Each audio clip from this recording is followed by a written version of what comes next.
Dia adalah seorang yang di dalamnya Roh Allah berdiam, seorang yang tunduk pada otoritas yang diperlukan, seorang yang mampu berinteraksi dengan rakyatnya. Selamat datang di Jalan 66, sebuah program studi Alkitab yang bertujuan untuk mengurai teks pasal demi pasal dan memahami isinya. Kita akan belajar Alkitab bersama di bawah bimbingan Pak Yohanes, guru kita, dan saya Oti Priambodo, tuan rumah Anda. Dan hari ini kita akan mempelajari kitab Bilangan pasal yang ke-27 dengan tema Pelajaran tentang Warisan dan Kepemimpinan. Bagaimana menyelesaikan masalah dengan membawanya kepada Allah?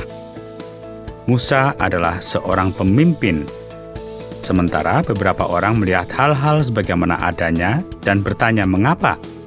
Seorang yang dibesarkan oleh Allah mempertanyakan hal-hal yang belum pernah terjadi dan bertanya mengapa tidak.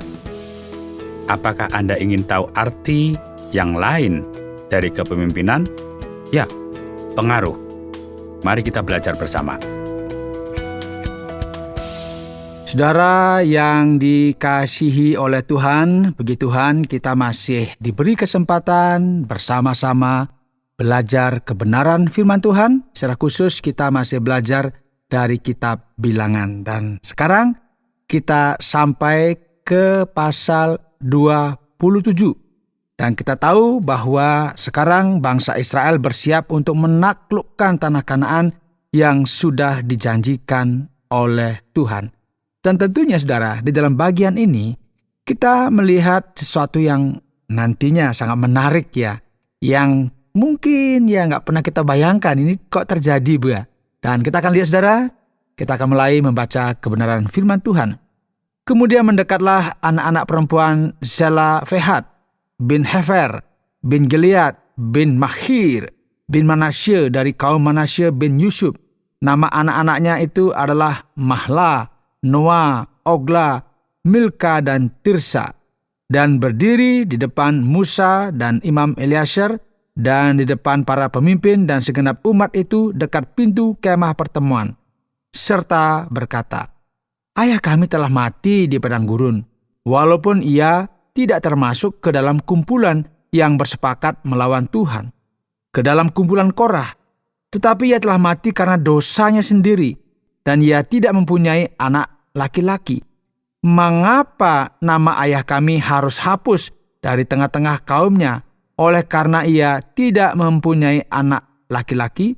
Berilah kami tanah milik di antara saudara-saudara ayah kami." Saudara, kita lihat di sini, kita belajar bagaimana bangsa ini diberikan, suku-suku itu diberikan tanah, diberikan distribusi tanah. Dan kita tahu pada masa itu para pemimpin keluarga adalah ayah. Akan diberikan kepada mereka nama tanah tersebut. Dan hal ini berlaku sepanjang silsilah kita baca. Dan kita lihat saudara, di sini ada sesuatu yang mungkin berbeda dan rumit. Ada kasus-kasus putri-putri Zelofehad. Ini kan Zelofehad ini kan meninggal, ya, nggak punya anak laki-laki. Dan sekarang ini warisannya kemana? Karena ini anaknya perempuan semua.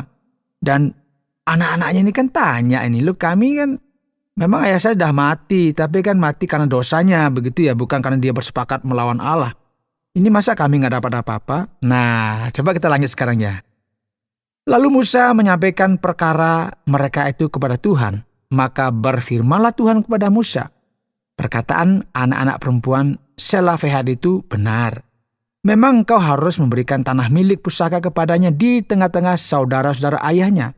Engkau harus memindahkan kepadanya hak atas milik pusaka ayahnya.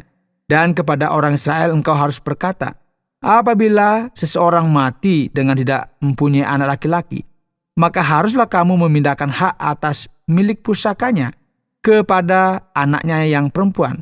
Apabila ia tidak mempunyai anak perempuan, maka haruslah kamu memberikan milik pusakanya itu kepada saudara-saudaranya yang laki-laki. Dan apabila ia tidak mempunyai saudara-saudara lelaki, maka haruslah kamu memberikan milik pusakanya itu kepada saudara-saudara lelaki ayahnya. Dan apabila ayahnya tidak mempunyai saudara-saudara lelaki, maka haruslah kamu memberikan milik pusakanya itu kepada kerabatnya yang terdekat dari antara kaumnya, supaya dimilikinya. Itulah yang harus menjadi ketetapan hukum bagi orang Israel, seperti yang diperintahkan Tuhan kepada Musa. Saudara, ini menarik. Ada sisi lain dari hukum dalam perjanjian lama yang perlu diperhatikan. Biasanya ya, ketika kita membayangkan penjelasan hukum pada zaman Musa, ya, kita membayangkan sesuatu yang sangat-sangat ketat.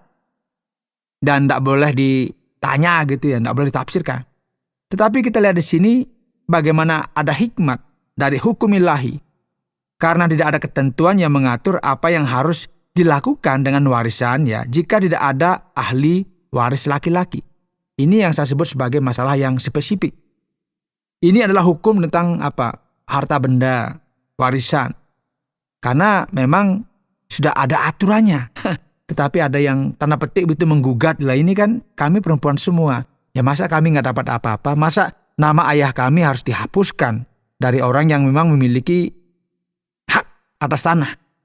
Dan kita lihat di sini saudara, bagaimana ada tinjauan yang menggunakan akal sehat yang diperuntukkan ketika ada kasus-kasus tertentu. Ada konteks yang ingin diangkat di sini. Ketika hukum itu memang sudah membuat hukum positif harus begini.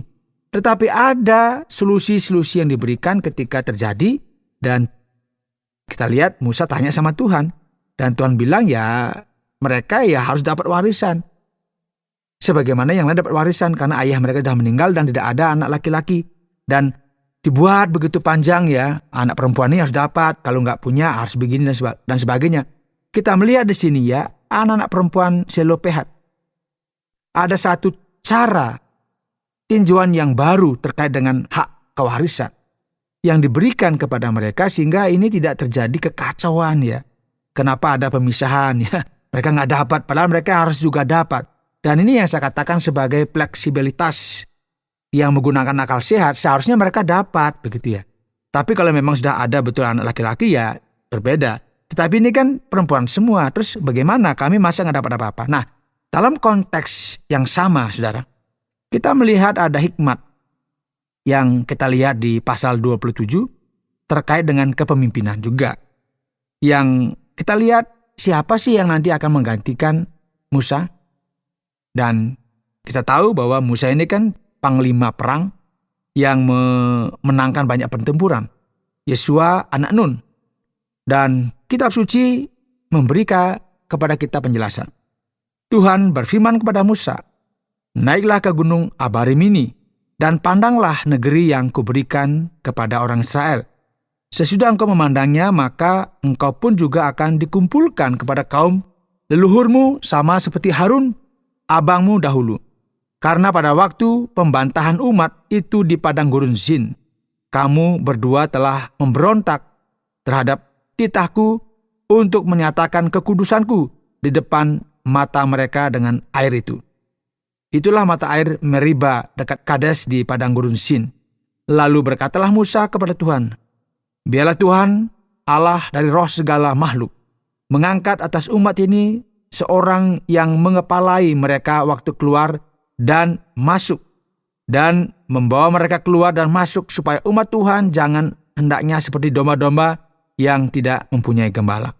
Lalu Tuhan berfirman kepada Musa, ambillah Yesua bin Nun, seorang yang penuh roh, letakkanlah tanganmu atasnya, suruhlah ia berdiri di depan Imam Eliasar dan di depan segenap umat.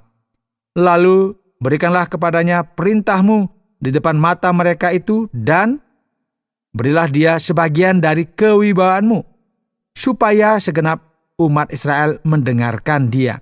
Ia harus berdiri di depan Imam Eliasar, supaya Eliasar menanyakan keputusan Urim bagi dia di hadapan Tuhan. Dan titahnya mereka akan keluar, dan atas titahnya mereka akan masuk, ia beserta semua orang Israel, segenap umat itu. Maka Musa melakukan seperti yang diberitakan Tuhan kepadanya. Ia memanggil Yesua dan menyuruh dia berdiri di depan Imam Eliasar dan di depan segenap umat itu. Lalu ia meletakkan tangannya atas Yesua dan memberikan kepadanya perintahnya seperti yang difirmankan Tuhan dengan perantaraan Musa. Saudara, ini ada bagian yang penting ya, yang sangat mengesankan. Yang pertama-tama, kita dapat melihat bahwa tidak ada pemimpin yang hidup selamanya. Banyak pemimpin yang buruk. Mereka tidak pernah ingat bahwa suatu hari nanti harus ada yang menggantikan. Dan setelah mereka meninggalkan posisi mereka, ya, segala sesuatu yang pernah mereka bangun akan hilang ya. Karena mereka hanya bergantung pada diri mereka sendiri. Dan secara menarik di sini, Yosua dipimpin oleh Allah dan dia akan menggantikan Musa. Musa tidak dapat menjadi pemimpin yang abadi terus-menerus. Dia membutuhkan pengganti. Dan tentu saudara, setiap pemimpin yang bijak harus memahami pelajaran ini. Hal kedua saudara, yang perlu kita lihat, pemimpin yang siap itu adalah pemimpin yang mengenal Allah. Ya, itu sebabnya mengapa kitab suci memberitahu kita bahwa Yosua adalah orang yang penuh dengan roh Allah. Yosua adalah orang yang secara rohani siap. Yosua memiliki hubungan yang sangat dekat dengan Allah. Dan kita melihat dalam bagian lain bahwa dia tidak pernah menjauh dari kemah pertemuan. Masih ingat ya?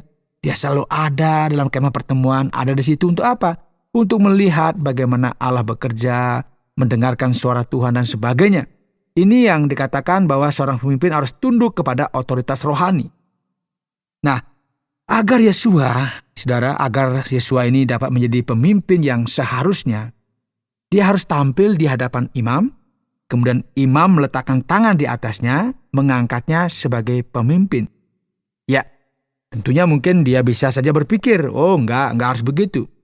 Saya bijaksana kok, saya hebat, saya pemimpin, saya panglima perang, enggak perlulah saya berbuat seperti yang diperintahkan, harus ada imam yang meletakkan tangan, enggak seperti itu. Tapi kita lihat di sini bahwa harus diikuti prosedurnya.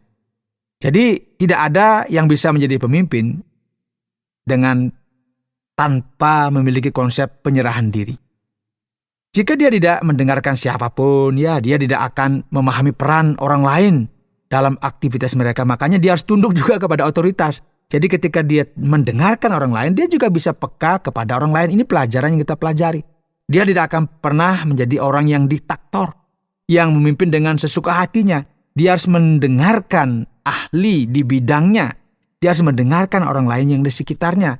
Ini yang ingin diajarkan bahwa ada Musa, ada imam, ya harus diikuti. Bahwa ini adalah cara di mana mereka akan memimpin, harus belajar mendengarkan orang lain, tunduk kepada otoritas yang sudah ada. Nah, saudara yang dikasihi oleh Tuhan, pemimpin yang baik adalah pemimpin yang berinteraksi dengan komunitas yang dipimpinnya atau yang dilayaninya. Dan kita tahu Yosua adalah orang yang dapat menggantikan Musa. Karena Musa bukanlah pemimpin yang abadi, betul ya? Dia harus ada waktunya. Dia adalah seorang yang di dalamnya roh Allah berdiam. Seorang yang tunduk pada otoritas yang diperlukan. Seorang yang mampu berinteraksi dengan rakyatnya. Ya, dia adalah orang yang seharusnya menjadi pemimpin selama penaklukan tanah yang dijanjikan ini. Ini adalah momentum khusus ketika kita belajar pelajaran penting terkait dengan warisan dan kepemimpinan yang kita pelajari di Bilangan pasal 27. Jadi pasal 27 bicara mengenai bagaimana warisan itu dan bagaimana kepemimpinan itu dilakukan. Nah, kita tahu tadi, kita belajar bagaimana ada akal sehat ketika ada kasus yang diajukan terkait dengan anak-anak perempuan Selopehat. Akal sehat sangat penting untuk melakukan beberapa hal dalam hidup ini, saudara. Jadi jangan sampai kita kehilangan akal sehat ya.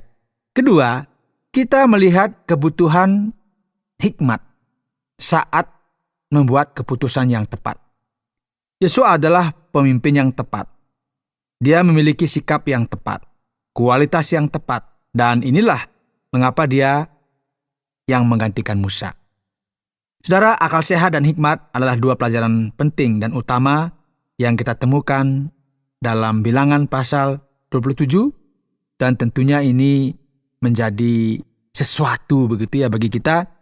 Jangan lupa akal sehat dan jangan lupa hikmat yang kita butuhkan di dalam menjalani kehidupan ini. Berbicara tentang pelajaran mengenai warisan dan kepemimpinan dalam Bilangan pasal yang ke-27, dan pertanyaan yang pertama saya ajukan adalah, hukum di Israel ini, bukankah hukum itu tidak lengkap karena anak-anak perempuan? Zelofehad terkejut di sini. Ya, ini sebenarnya kita belajar ya, nggak ada hukum yang benar-benar mampu memprediksi setiap detail kejadian-kejadian atau keadaan yang akan terjadi. Kan hukum dilakukan pada waktunya begitu, tapi kan tidak bisa memprediksi ada kejadian-kejadian yang harus diselesaikan juga. Dan kita tahu juga hukum Israel memang hukum yang sangat lengkap dan didasarkan pada paradigma keadilan dan kekudusan Allah. Tentunya hukum ini bertujuan untuk menciptakan hubungan yang harmonis antara umat dan bagaimana mereka taat kepada Allah.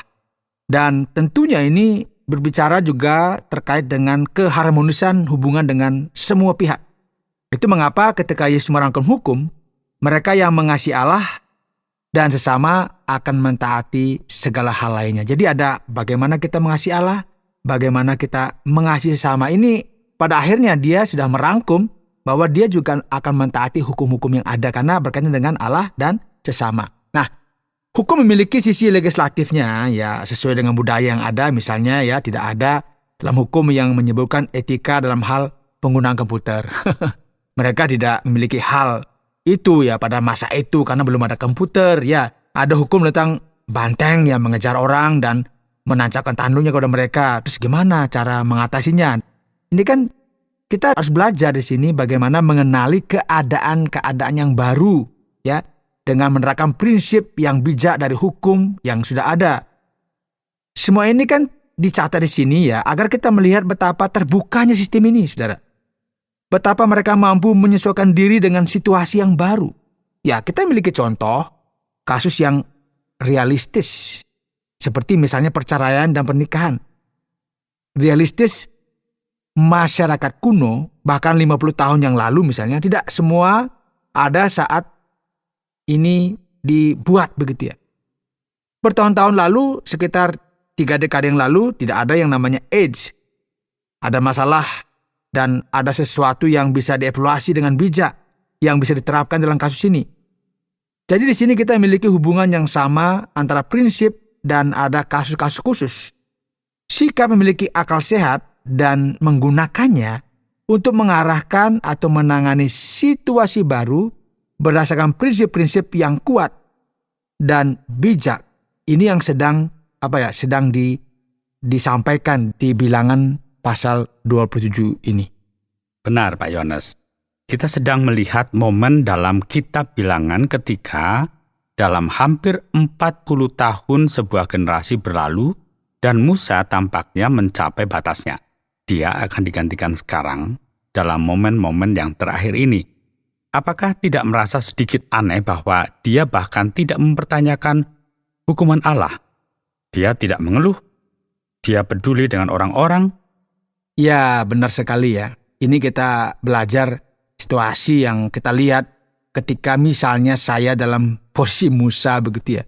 Jadi Musa nggak bertanya ini, bagaimana kok saya digantikan begitu ya, kenapa saya dihukum seperti ini, kenapa saya nggak masuk ke tanah perjanjian. Dia juga tidak mengeluh. Dia oke, kalau emang diganti, silakan engkau yang berkuasa, tunjuklah siapa yang menurut engkau yang akan menggantikan. Jadi ini saya lihat kita belajar ya, Musa luar biasa sekali ya. Ini menunjukkan kepada kita bahwa Allah sangat berdaulat. Allah yang memiliki semua kekuatan, kuasa untuk menyatakan hal-hal yang harus dilakukan. Jadi ini yang kita pelajari di sini ya. Ini benar-benar sesuatu yang luar biasa ketika Musa diganti oleh Yosua. Dan dia tahu bahwa ya dia sadar bahwa dia pernah berbuat kesalahan yang sebenarnya Tuhan hanya suruh berfirman, dia pukul batu, dia bilang kepada umat, nih serang akan keluar air di batu ini. Kan ini sesuatu yang Tuhan juga tidak kehendaki dan dia pada akhirnya tidak mendapatkan hak ya untuk melihat tanah perjanjian, padahal dia yang pimpin umat ini keluar dari Mesir. Dan kita lihat bahwa Allah melakukan segala sesuatu bagi hambanya sesuai dengan rencananya. Baik, Pak Yohanes. Berikut kita melihat perasaan Musa di akhir pasal-pasal ini, ketika ia meletakkan tangannya pada penerusnya, mengangkatnya sebagai pengganti. Apa makna dari ritual ini, Pak Yohanes, dan apakah ritual ini masih berlaku hingga saat ini? Ya, ini menarik bagi kita semua mengamati budaya yang memang dituliskan di dalam Alkitab. Ini budaya yang sangat ekspresif gitu ya, sangat objektif. Tentunya berbeda dengan apa yang kita lihat saat ini ya. Jadi ini sesuatu yang diberikan, sesuatu yang dinyatakan, bagaimana tangan itu adalah sarana untuk melaksanakan sesuatu di dalam kehidupan kita. Dan tangan ini kan penting, makanya bagaimana Musa menumpangkan tangan itu sesuatu yang dilihat bahwa ada sesuatu yang diberikan kepada orang yang menerima itu. Ada sesuatu yang dikatakan sebagai simbol bahwa Musa memberkati Yosua, memberikan otoritas itu kepada Yosua. Dan ini dilakukan dan dicatat di dalam Alkitab. Jadi ada pengakuan formal yang diberikan oleh Musa kepada Yosua. Itu dilakukan di mana? Di depan umat. Jadi ketika ditumpangkan tangan, secara formal dia katakan, ya inilah yang ditunjuk, inilah yang sedang yang meneruskan. Dan tentunya ini penumpangan tangan juga menjadi sebuah media yang kita lakukan juga ketika ada pengusiran setan dan sebagainya. Kalau kita membaca di dalam kitab suci. Nah, kita tentunya akan menemukan gagasan ini bersama dengan gagasan yang lebih khusus tentang transfer otoritas melalui penumpangan tangan. Nah, kita ingat secara historis ya, gereja Kristen misalnya telah mengangkat pendeta dan fungsi-fungsi lainnya melalui penumpangan tangan. Masih kita tahu semua ya. Banyak komunitas Kristen juga berdoa untuk orang-orang agar diberkati, agar disembuhkan dan sebagainya melalui apa? Penumpangan tangan. Dan ini nggak masalah. Nah, hal yang perlu dipertimbangkan adalah ketika seseorang terjebak dalam hal mistis atau dengan kata lain memutus untuk mengambil simbol ini dan menjadikannya sesuatu yang lebih penting daripada makna aslinya. Itu yang harus kita hati-hati. Kemudian mulai orang itu mengada-ngada, kemudian mulai seakan-akan dia itu berkuasa, seakan-akan dengan tumpangan tangannya itu membuat orang itu pada akhirnya mendapatkan sesuatu. Ini kan juga hati-hati. Karena memang ini cara secara simbolis itu bagaimana ada sesuatu terjadi. Dan seakan-akan dia yang berkuasa. Padahal kita lupa bahwa Allah yang berkuasa. Tetapi simbol penumpangan tangan ini kan sesuatu yang berlaku saat itu untuk dilihat oleh umat. Sebagai tanda dia juga memberikan otoritas itu. Dan bagaimana Tuhan bekerja di sistem ini untuk yang namanya transfer otoritas dari Musa ke Yosua. Nah, ketika seseorang melakukan ini, kadang-kadang orang itu meremehkan makna simbolis dari apa yang mereka lakukan. Nah, sebab itu dibutuhkan sikap yang seimbang. Yang namanya akal sehat, rasa hormat yang terjadi dalam konteks ini. Kita juga tidak boleh meremehkan bahwa ini sesuatu yang sakral, sesuatu yang dilakukan untuk menunjukkan bagaimana otoritas itu bekerja, dan dari semua itu kita harus ingat bahwa Allah berada di balik semua situasi ini. Kita berbicara tentang penyerahan otoritas. Tetapi di ayat yang ke-20 dari kitab Bilangan pasal yang ke-27 dibahas tentang otoritas Musa. Jadi apakah Musa menyerahkan pengetahuannya secara bertahap begitu, sedikit demi sedikit? Ya, kalau kita membaca dari Ibrani secara harafiah, berikanlah kepadanya otoritasmu. Ya, di sini terdapat yang disebut dengan preposisi dalam bahasa Ibrani, berarti dia memberikan sebagian otoritasnya dan menyerahkan itu kepada Yosua dalam bagian ini.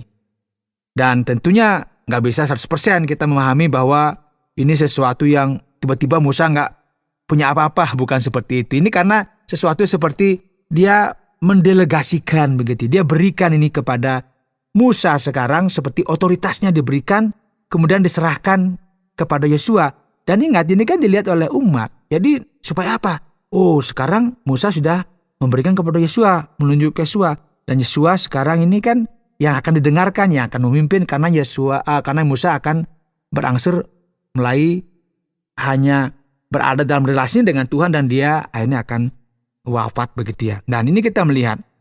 Jadi sekalipun Yosua ini jenderal yang hebat, dia orang yang hebat berperang selalu menang, tetapi dia selalu belajar untuk melihat bagaimana dia taat kepada pimpinan. Dia taat kepada otoritas yang ada. Dan tentunya ya karakter-karakter seperti ini yang harus ditunjukkan, bahwa ada sesuatu kerendahan hati dari Yosua menerima delegasi dari Musa. Dan ini sesuatu yang bisa kita lihat juga seperti Daud dan Paulus juga, ini kan sesuatu yang terjadi juga. Bahwa ada dia berikan kepada yang dikaderkan, orang yang akan meneruskan pelayanan. Dan ini harus kita hargai sebagai cara bagaimana orang itu melanjutkan pelayanan. Baiklah, terima kasih banyak Pak Yohanes untuk penjelasannya. Berikut bagaimana dengan kesimpulan akhir dari bagian ini. Saudara, hari ini kita telah belajar dari Bilangan pasal 27. Dan kita belajar tentang warisan dan kepemimpinan.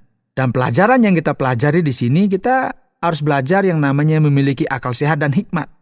Dan tentunya kita kadang-kadang juga sedih bahwa orang itu tidak memakai akal sehat, bahkan tidak memiliki hikmat ketika mereka menghadapi banyak persoalan. Dan tentunya kita melihat bagaimana ini diselesaikan. Dan bagaimana kepemimpinan Yosua itu tentunya didasarkan kepada prinsip-prinsip yang melibatkan akal sehat dan hubungan dengan Allah dan hikmat. Jadi mari kita menjadi orang yang seimbang. Jangan lupa akal sehat dan hikmat, karena itu akan memberikan kepada kita keuntungan dalam kita mengambil keputusan-keputusan dan di dalam kita mengikut Tuhan. Baik, terima kasih banyak Pak Yohanes sekali lagi. Saudara pendengar, karena waktu yang tidak memungkinkan kita akhiri program Jalan 66 kali ini, kami menantikan Anda untuk tetap mengikuti pelajaran berikut dalam lanjutan pembelajaran Alkitab yang memberikan pelajaran menyeluruh tentang firman Tuhan. Jika Anda memiliki pertanyaan atau berespon terhadap topik berhubungan dengan program ini, silakan menyampaikan melalui WhatsApp ke nomor 081 333 777 386. 081 333 777 386. Terima kasih atas perhatian Anda.